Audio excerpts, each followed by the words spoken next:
70,000 Roman soldiers died in a single afternoon, cut down in a wheat field in southern Italy, while their general watched his entire army collapse in less than 3 hours.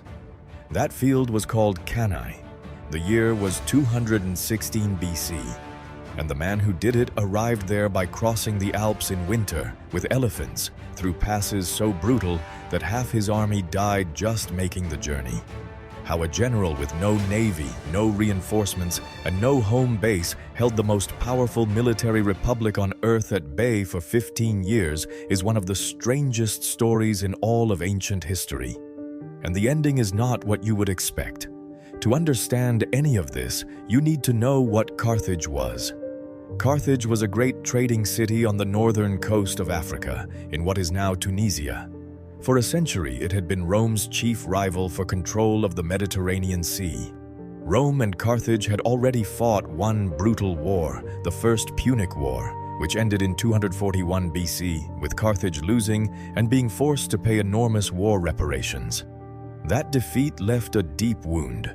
A faction inside Carthage, led by a general named Hannibal Barca, swore that they would one day make Rome pay for it. Hamilcar had a son named Hannibal. The story goes that young Hannibal, probably around 9 years old, begged his father to take him on campaign to Spain, where Carthage was rebuilding its power. Hamilcar agreed, but first he made the boy swear an oath at a sacrificial altar. Not an oath of courage or glory, an oath never to be a friend of Rome. Whether the exact words are history or legend is debated, but the sentiment is not. Hannibal spent his entire life making good on it. Hannibal was born in 247 BC and grew up on campaign. He watched his father fight. He learned how to read terrain, how to use cavalry, how to think like an opponent who does not know he is already trapped. By the time he took command of Carthage's forces in Spain in his late 20s, he was not just brave, he was frighteningly methodical. In 219 BC, he attacked Saguntum, a city on the eastern coast of Spain that was under Roman protection. Rome sent envoys to Carthage demanding he stop. Carthage sent them home with nothing. So in the spring of 218 BC, Rome declared war. Hannibal's response was extraordinary. He did not wait to be attacked. He marched his army, roughly 90,000 men at the start, north through Spain, across the Pyrenees Mountains into what is now southern France, west along the Rhone River, and then straight into the Alps. The Alpine crossing nearly destroyed him. The paths were narrow and icy. Local mountain tribes rolled boulders down on his columns. Horses and men fell into ravines. The war elephants, which Hannibal used partly as psychological weapons because Roman horses panicked at the sight of them, struggled terribly in the cold. He lost perhaps half his army in the mountains. He arrived in northern Italy in the autumn of 218 BC with around 26,000 soldiers. Rome had legions waiting. And then, something extraordinary happened. He won. Not once, but 4 times in a row, each time against larger Roman forces. At the Trebia River in late 218 BC, he lured a Roman army into crossing an icy river at dawn, already half frozen and hungry, into an ambush. At Lake Trasimene in 217 BC, he hid his entire army in fog along a hillside road and caught a Roman column of 30,000 men strung out with no room to form battle lines. Perhaps 15,000 Romans died in about 3 hours. It was the largest ambush in ancient military history, but those were just the warm-up. Rome elected 2 new consuls, its top commanders, and assembled the largest army the Republic had ever put in the field, possibly 80,000 men. They marched south to finish Hannibal at a place called Cannae. Here is the thing nobody expected. Hannibal had fewer than 50,000 soldiers. He was outnumbered almost 2 to 1. So he did something that military schools still teach today. He arranged his weakest troops, Celtic and Spanish infantry, in a bulging line in the center, and placed his best cavalry and African veterans on both wings. When the massive Roman army pushed forward, that center deliberately bent back, curving inward. The Romans pressed harder, thinking they were winning. They packed tighter and tighter, shoulder to shoulder, until they could barely lift their swords. Then Hannibal's cavalry swept around behind them. His African infantry closed in on both sides. The Romans were completely surrounded. What followed was systematic killing.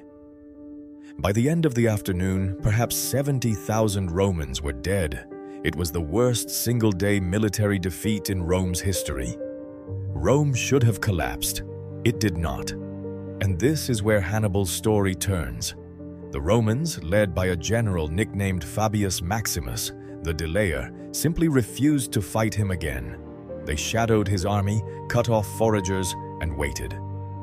Meanwhile, Rome poured resources into Spain, fighting Carthage's supply lines far from Italy. Hannibal could not get reinforcements. He marched up and down the peninsula for 15 years, winning skirmishes but unable to deliver the killing blow. He needed Rome's Italian allies to rebel and join him. A few did. Most did not. The counterstroke came from an unexpected direction.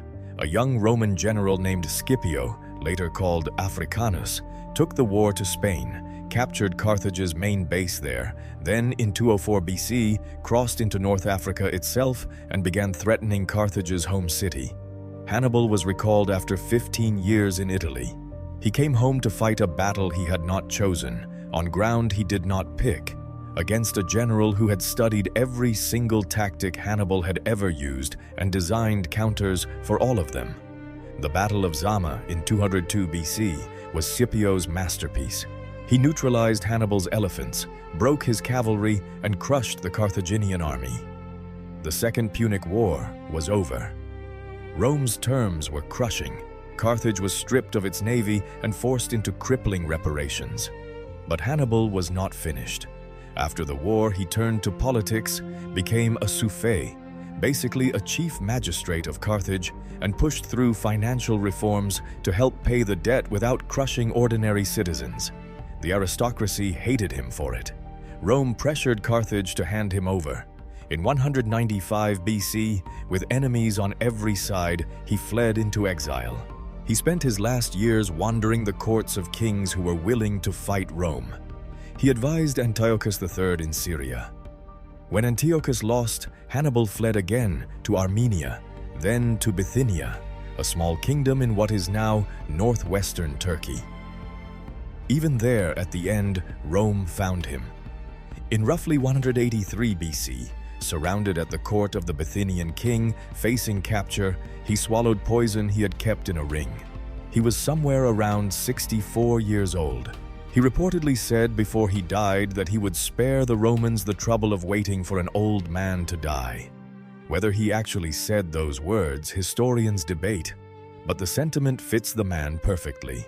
Scipio Africanus, the only general who ever beat him, was reportedly once asked who the greatest commander in history was. Scipio said he himself asked Hannibal the same question, and Hannibal named Alexander the Great first, then Pyrrhus of Epirus, then himself. Scipio then asked where Hannibal would rank if he had actually beaten Rome, and Hannibal supposedly said, "Above all of them." 2,000 years later, his basic technique at Cannae, the double envelopment, surrounding an enemy by closing in from both sides at once, is still in military textbooks. The German strategy at the Battle of Tannenberg in 1914 was explicitly modeled on it. Modern generals still study him, so here is the question worth sitting with. Hannibal spent 15 years in Italy, never lost a major battle there, and still failed to break Rome. Was that a failure of strategy, or was Rome simply something new in the world? A system too large and too stubborn to be defeated by any single man, no matter how brilliant. What do you think? Was Hannibal's real defeat inevitable from the start, or did he simply run out of time and luck? Drop your verdict in the comments. And if stories like this are your thing, subscribe, because the next one is already on the way.